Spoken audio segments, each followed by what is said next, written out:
Hello students, आप सभी का स्वागत है आप सभी के अपने YouTube channel Balaji study motion पर। स्टूडेंट्स, क्लास 12 की मैथमेटिक्स के अंतर्गत महत्वपूर्ण प्रश्नों की श्रृंखला में आज हम आप लोगों को आव्यूह चैप्टर के ऐसे महत्वपूर्ण प्रश्नों को बताने जा रहे हैं जो कि आपके बोर्ड एग्जाम में 8 नंबर में आते हैं। ठीक है, तो देखिए यहाँ पर 4 से 5 प्रकार के ऐसे क्वेश्चन हैं जो कि आपके बोर्ड एग्जाम में हर साल पुट ही किए जाते हैं। क्लियर है, कोई ना कोई क्वेश्चन आएगा। ठीक है, अब वो कौन कौन से टाइप है समझ लीजिए। नंबर 1, किसी दिए गए वर्ग आव्यूह का प्रतिलोम आव्यूह या व्युत्क्रम आव्यूह कैसे ज्ञात करते हैं। नंबर 2, क्रैमर विधि को आपको सॉल्व करना है, क्रैमर विधि आपको आनी चाहिए। नंबर 3, किसी रैखिक समीकरण निकाय युग्म को सॉल्व करना। ठीक है, XYZ की वैल्यू फाइंड की जाती है। 3 टाइप हो गए। चौथा टाइप आपका होता है कि किसी आव्यूह का प्रारंभिक संक्रियाओं के द्वारा उसका व्युत्क्रम ज्ञात करना। ये 4 टाइप के ऐसे प्रश्न हैं जो कि आपके बोर्ड एग्जाम में एक टाइप तो इसमें से आना है हर बोर्ड पेपर में, और ये प्रश्न जब भी आपके बोर्ड एग्जाम में आता है तो 8 नंबर में आता है। आप देख लीजिए, किसी भी ईयर का पेपर उठा के देख सकते हैं। तो हम इन चारों टाइप के प्रश्नों को 4 वीडियो में बताएंगे।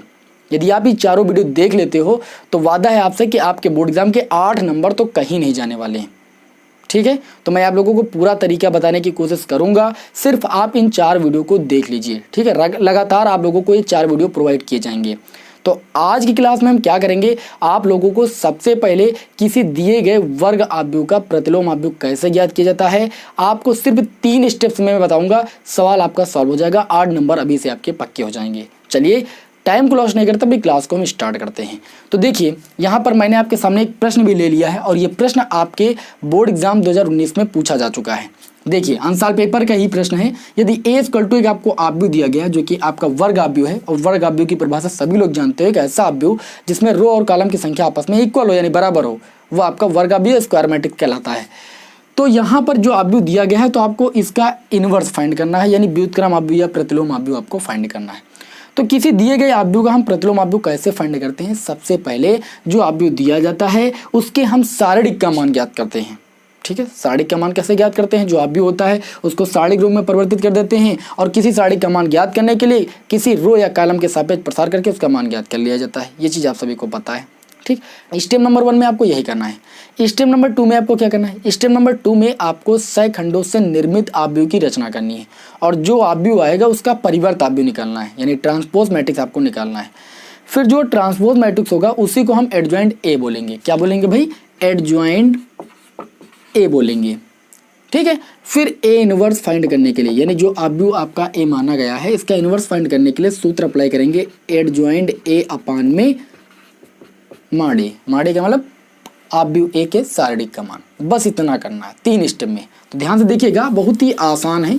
8 नंबर इस वीडियो को देखने के बाद पक्के हो जाएंगे, ये पक्का है।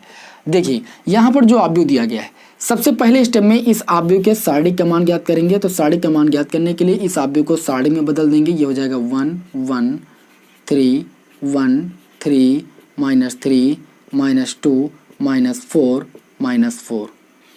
ठीक है, हमने सारणिक रूप में परिवर्तित कर दिया। अब इसके सारणिक का मान ज्ञात करने के लिए किसी रो या कॉलम के सापेक्ष हम क्या कर देंगे, प्रसार कर देंगे।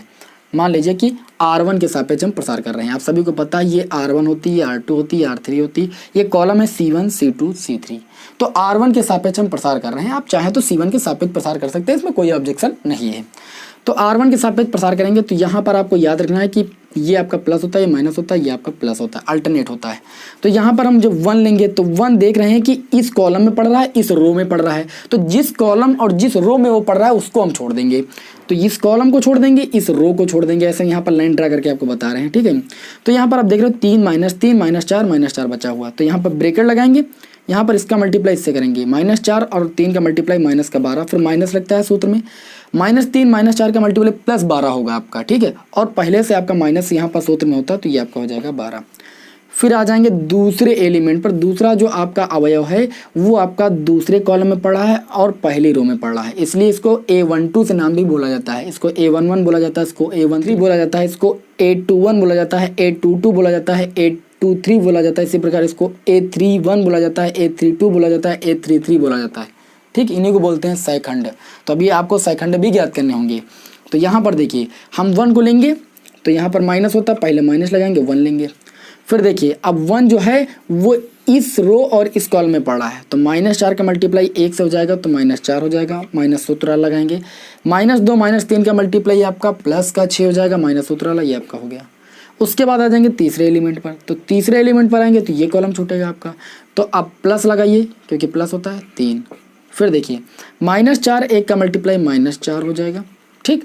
उसके बाद माइनस सूत्र वाला लगाएंगे, 3 और -2 का मल्टीप्लाई -6 होगा, माइनस सूत्र वाला +6 हो जाएगा। बहुत सावधानी आपको रखनी। तो ये आपका हो जाएगा mod a = 1। देखिए यहाँ पर -12 माइनस का 24 यानी 24, तो -24 का मल्टीप्लाई 1 से करेंगे तो माइनस का 24 हो जाएगा। फिर -1 -4 -6 माइनस का 10, -10 का मल्टीप्लाई -1 से होगा तो ये प्लस का 10 हो जाएगा। यहाँ पर प्लस का 3 है, और यहाँ पर देखिए 6 से 4 जाएगा 2 बचेगा, 2 का मल्टीप्लाई 3 से हो जाएगा तो 3 दूनी आपको हो जाएगा 6। यानी आपको यहाँ से वैल्यू कितनी मिल जाएगा, देखिए 10 6 16, 24 से आपका 16 जाएगा तो ये बचेगा -8। और ये वैल्यू आप देख रहे हो कि 0 के बराबर नहीं है। अगर ये वैल्यू 0 के बराबर आ जाएगी तो इस दिए गए आव्यूह का इन्वर्स संभव नहीं होगा, ठीक है। चाहे ये 0 से बड़ी है चाहे 0 से कम आए, तो यहाँ पर 0 से कम आई लेकिन 0 के बराबर नहीं है, तो यहाँ पर लिखेंगे इस प्रकार ए इनवर्स जो आव्यूह दिया गया है इसका ए इनवर्स संभव है। क्या है भाई, संभव है। अब इसका ए इनवर्स संभव है तो क्या करेंगे, इस आव्यूह के सह खंडों से निर्मित हम आव्यूह की रचना करेंगे। तो यहाँ पर लिखेंगे अतः सह खंडों बोल सकते हो, सह गुणन खंडों बोल सकते हो, सह खंडों से निर्मित आव्यूह। तो ये मैं आप लोगों को एकदम देसी ट्रिक बताने जा रहा हूँ, ठीक है। ये आपको किताबों में नहीं मिलेगी, तो ध्यान से देखिएगा। यहाँ पर बहुत ही आसान तरीके से मैं बताऊंगा कि कैसे आपको सह खंडों से निर्मित आव्यूह की रचना करनी है। क्या करना है, मान लीजिए कि वो सह खंडों से निर्मित जो आव्यूह है उसकी वैल्यू आपकी b के बराबर है, तो b = आप एक यहाँ पर b मैट्रिक्स बनाओगे ना, बड़ा सा आव्यूह ऐसे बना लेना, ठीक है। ये सबसे सरल तरीका है। फिर यहाँ पर आप ऐसे जो है सारणिक बना लेना 3 3, क्योंकि ये 3 × 3 का आव्यूह है, प्लस माइनस प्लस। फिर यहाँ पर देखिए प्लस है, यहाँ पर माइनस हो जाएगा, फिर ये प्लस हो जाएगा, फिर ये माइनस हो जाएगा, फिर ये प्लस हो जाएगा, फिर ये माइनस हो जाएगा, ये प्लस हो जाएगा। इतना काम तो आप सभी लोग कर सकते हो और मज़ा भी आएगा ये करने में, ठीक है। अलग अलग फाइंड करोगे कन्फ्यूजन होगी। अब देखिए यहाँ पर इसका मतलब ये है कि A11 यानी पहली रो और पहले कॉलम का एलिमेंट, यहाँ पर देखिए A11, इसको सबट्रैक्ट कर दीजिए, A11 ये है, A12 ये है, A13 ये है। तो A11 यानी इस कॉलम और इस रो को छोड़ेंगे तो बचा हमारा 3 - 3 -4 -4। समझ में आई इतनी बात।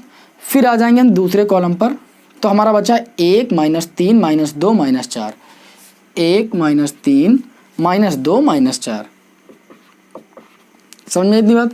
फिर तीसरे कॉलम पर इसी प्रकार आएंगे तो तीसरा कॉलम छूटेगा हमारा, पहली रो छूटेगी, तो 1 3 -2 -4, ठीक है।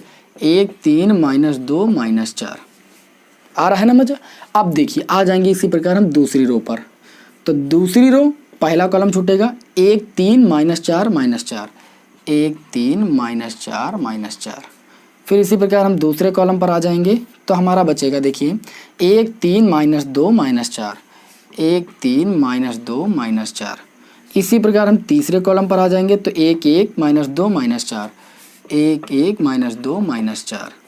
अब आ जाएंगे हम तीसरी रो पर, तो तीसरी रो पहला कॉलम छूटेगा तो 1 3 3 -3, 1 3 3 -3, ठीक है। इसी प्रकार आ जाएगा 1 3 1 -3, आ जाएगा 1 1 1 3। अब आप सोच रहे होंगे कि ये चीज़ मैंने कैसे लिख दिया। देखिए जब आप ये दो ऊपर के कर लोगे तो तीसरा ऐसे कर लोगे। तीसरे में क्या होता है कि यहाँ का ये ऊपर वाला होता है, ऊपर वाली लाइन होती है, उसके बाद इस वाले में देखिए यहाँ पर 1 3 लिखा तो यहाँ से लिखा, फिर 3 -3 ये यहाँ से लिख लिया, यानी बार बार यहाँ पर कॉलम खींचने की जरूरत नहीं, देखने की जरूरत नहीं। 1 3 यहाँ से 1 -3, 1 1 1 3, ठीक है। इस तरीके से आप तीसरी लाइन लिख सकते हो। अब यहाँ पर देखिए आपको जो ये वैल्यू मिलेगी ये सह गुणन खंडों या सह खंडों से निर्मित आव्यूह की रचना होगी। तो b = देखिए यहाँ पर इसको सॉल्व करेंगे अब हम, तो यहाँ पर प्लस लगा लेंगे, -4 और 3 का मल्टीप्लाई -12, फिर माइनस सूत्र वाला। यहाँ पर देखिए प्लस हो जाएगा माइनस माइनस का गुणा, लेकिन माइनस सूत्र वाला लग जाएगा। फिर माइनस लगाएंगे, -4, उसके बाद यहाँ पर देखिए माइनस सूत्र वाला लगाएंगे और ये आपका प्लस हो जाएगा 6, तो ये माइनस सूत्र वाला लगा रहेगा प्लस। इसी प्रकार यहाँ पर देखिए -4, 1 का मल्टीप्लाई -4, फिर माइनस सूत्र वाला लगाएंगे, 3 दूनी 6, माइनस का 6, ये प्लस का 6 हो जाएगा, क्योंकि एक सूत्र वाला माइनस होता है तो ये आपका माइनस प्लस हो जाएगा। ठीक, अब देखिए यहाँ पर माइनस लगाएंगे, ब्रैकेट लगाएंगे, -4 1 कम -4, और यहाँ पर देखिए ये माइनस का होगा गुणा 4 3 का, क्योंकि यहाँ पर -4 है और माइनस सूत्र वाला, तो ये प्लस हो जाएगा, 4 3 12।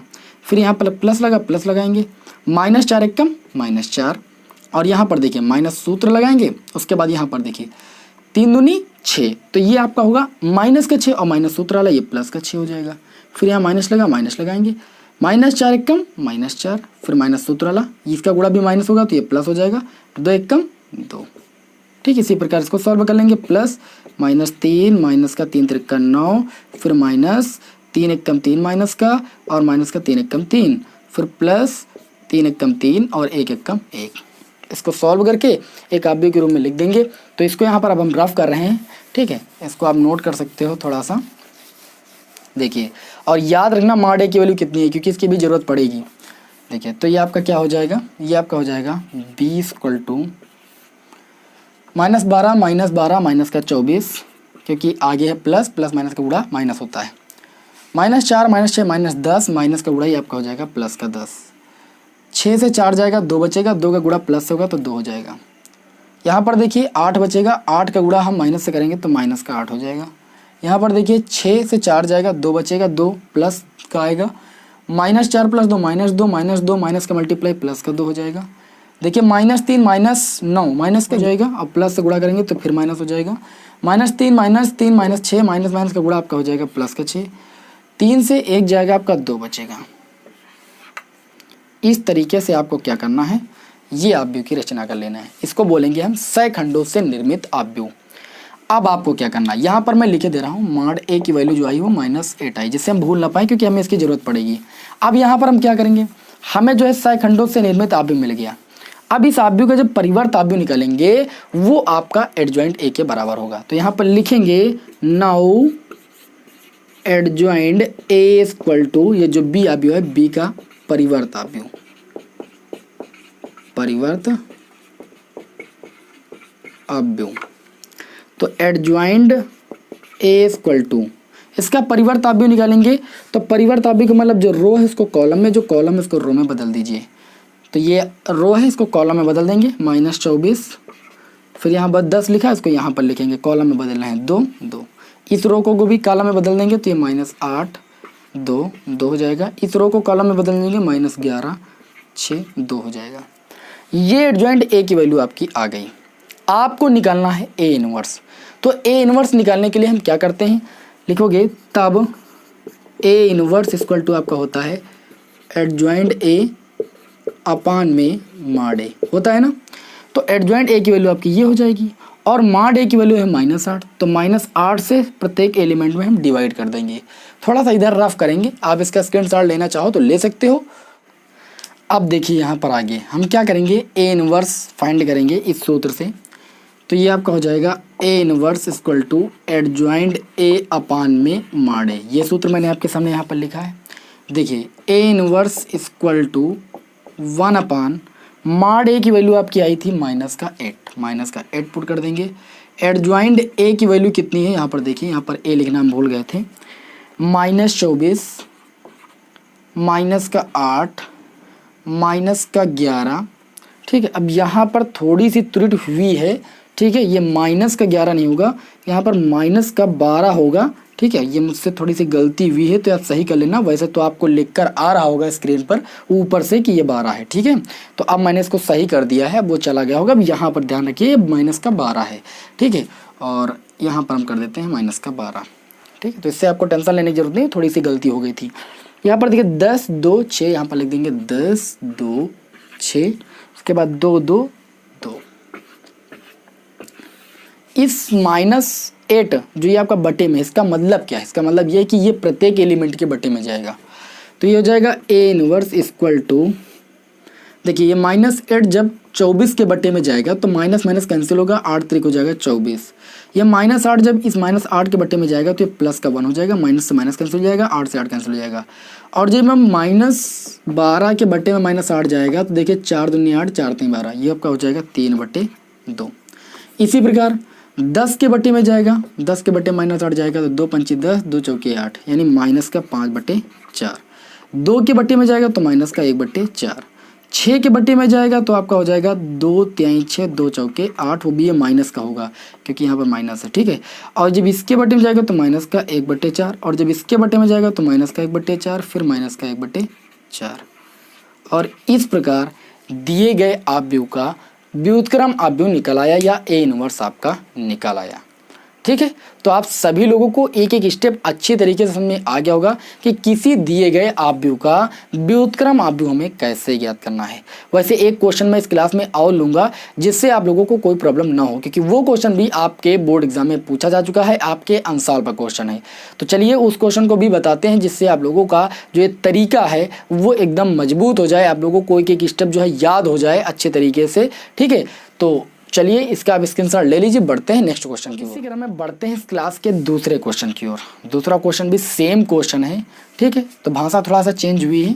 आव्यूह का प्रतिलोम ज्ञात कीजिए। जो भी आपको आव्यूह दिया गया है इसका प्रतिलोम ज्ञात करना है, तो इस आव्यूह को किसी के बराबर मानना पड़ेगा। चलिए इस आव्यूह को हम मान लेते हैं कि ये जो है ए के बराबर, जैसे अभी पहला क्वेश्चन था, ठीक। तो अब इसका मतलब ये है कि आपको ए का प्रतिलोम ज्ञात करने का मतलब ये है कि ए का व्युत्क्रम ज्ञात करना, यानी ए इनवर्स आपको ज्ञात करना है। तो थोड़ा फास्ट इस क्वेश्चन को सॉल्व करेंगे, ध्यान से बस देखिएगा एक एक स्टेप को, आपको पूरी बात समझ में आ जाएगी। यदि आपने इसके पहले के क्वेश्चन को अच्छे तरीके से समझ लिया है तो ये क्वेश्चन तुरंत आपका सॉल्व हो रहा है। देखिए ध्यान से क्या करेंगे, सबसे पहले दिए गए आव्यूह के सारणिक का मान ज्ञात करेंगे। तो सारणिक का मान ज्ञात करने के लिए जो आव्यूह दिया गया उसको सारणिक रूप में व्यक्त कर लेंगे, 0 1 2 1 2 3 3 1 1, ठीक है। फिर किसी रो या कॉलम के सापेक्ष हम प्रसार कर देंगे, R1 के सापेक्ष हम प्रसार कर देंगे। तो देखिए ये प्लस हो जाएगा, माइनस हो जाएगा, प्लस हो जाएगा 0, ठीक। उसके बाद क्या करेंगे, यहाँ पर देखिए इस कॉलम इस रो को छोड़ देंगे तो ये आपका हो जाएगा 2 1 कम 2 माइनस 3 1 कम 3, फिर प्लस के बाद माइनस लगेगा, ये वैसे भी 0 हो जाएगा, -1। तो -1 जो है वो दूसरे कॉलम पहली रो में है, तो यहाँ पर देखें तो 1 1 का मल्टीप्लाई 1 हो जाएगा, 3 3 का मल्टीप्लाई माइनस का 9 हो जाएगा, ठीक है। माइनस सूत्र 3 3 का 9 आपका होता है। फिर उसके बाद आ जाएंगे तीसरे कॉलम पर, तो तीसरा कॉलम छूटेगा, पहली रो छूटेगी, तो ये आपका हो जाएगा प्लस का 2 1 1 कम 1 माइनस 3 दूनी 6, ये आपका हो जाएगा मॉड ए इक्वल टू, ये 0 हो जाएगा। यहाँ पर देखिए 1 से -9 जाएगा तो आपका -8 बचेगा, -8 का मल्टीप्लाई -1 से होगा तो ये प्लस का 8 हो जाएगा। 1 से 6 जाएगा, माइनस का 5, और 2 का मल्टीप्लाई माइनस का 10, यानी आपको मिल जाएगा -2, जो कि 0 के बराबर नहीं है। यहाँ पर लिखेंगे अतः इस आव्यूह को हमने ए के बराबर माना तो इसका ए इनवर्स संभव है। क्या है भाई, संभव है, इसका ए इनवर्स संभव है। उसके बाद हम क्या करते हैं, जब इसका ए इनवर्स संभव है तो हम क्या करेंगे, सहखंडों से या सहगुणनखंडों से निर्मित आव्यूह की रचना करेंगे। इस प्रकार आव्यूह ए के सहगुणनखंडों, या आप सहखंडों बोल सकते हो, सहगुणनखंडों से निर्मित आव्यूह, इसके लिए मैंने अभी आपको बताया एकदम देसी ट्रिक है, ठीक है। इसको b बराबर हम मान के चलेंगे, तो इधर थोड़ा सा बनाएंगे क्योंकि लॉन्ग होता है, तो b इक्वल टू आपका हो जाएगा, यहाँ पर b इक्वल टू नहीं लिखेगा, b इक्वल टू आप बड़ा सा आप भी बनाइएगा और इसके अंतर्गत आप जो है इसे सारणिक बना लीजिएगा। ये सबसे सरल मेथड है, मैं आप लोगों को बार बार बता रहा हूँ, ठीक है। ये आपका हो जाएगा plus minus plus minus plus minus plus minus plus, ठीक, अल्टरनेट ऐसे कर लेना। उसके बाद देखिए अब पहला सहगुणनखंड आप सभी लोग जानते हो शून्य है, यानी A11, ये पहले कॉलम पहली रो, तो यहाँ पर देखिए ये छूटेगा ये छूटेगा तो 2 3 1 1 बच जाएगा, लिख लीजिए 2 3 1 1। फिर दूसरे कॉलम पर आ जाएंगे तो 1 3, ठीक है, 1 3 और 3 1, 1 3 3 1, साड़ी के अंदर रखिएगा थोड़ा। उसके बाद आ जाएंगे तीसरे कॉलम पर, तो ये आपका 1 2 3 1, 1 2 3 1। फिर आ जाएंगे हम दूसरी रो पर और पहले कॉलम पर, तो 1 2 1 1, 1 2 1 1। इसी प्रकार दूसरी रो दूसरा कॉलम 0 2 3 1, 0 2 3 1। फिर तीसरे कॉलम पर आ जाएंगे तो 0 1 3 1, 0 1 3 1। इतनी बात समझ में आ गई। फिर इसी प्रकार हम तीसरी रो पर आ जाएंगे और पहले कॉलम पर आ जाएंगे तो ये आपका हो जाएगा, देखिए तीसरी रो पहला कॉलम 1 2 2 3, 1 2 2 3, यानी इसको फिर इसको 0 2 1 3, 0 1 फिर 1 2।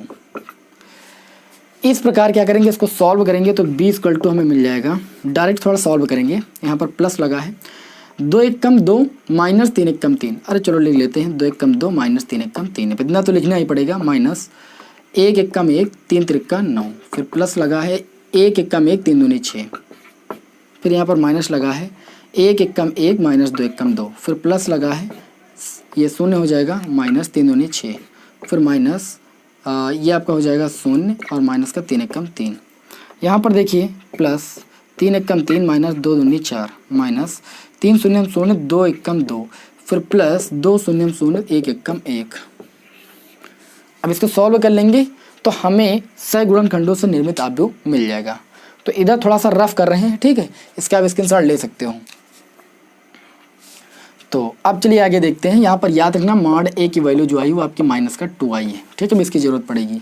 तो b इक्वल टू आपको जो आव्यूह मिल जाएगा वो आपको मिल जाएगा, देखिए माइनस का 1, इसको सॉल्व करेंगे, प्लस का 8, माइनस 8 आएगा, माइनस का मल्टीप्लाई प्लस 8 हो जाएगा, ये आपका माइनस का 5, ये आपका कितना हो जाएगा, माइनस प्लस 1 हो जाएगा, माइनस 1 बचेगा, माइनस से मल्टीप्लाई करेंगे प्लस 1, माइनस का 6, ये आपका हो जाएगा प्लस का 3, ये माइनस का 1, ठीक। यहाँ पर देखिए प्लस का 2 माइनस का 1। इस प्रकार मैंने सगुणनखंडों से निर्मित आव्यूह प्राप्त कर लिया। अब क्या करेंगे हम लिखेंगे adjoint A equal to B का परिवर्त आव्यूह, परिवर्त आव्यूह।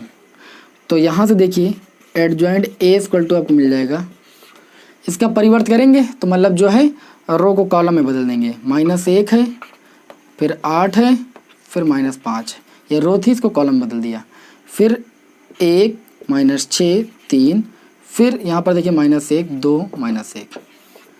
इतनी बात समझ में आ गई।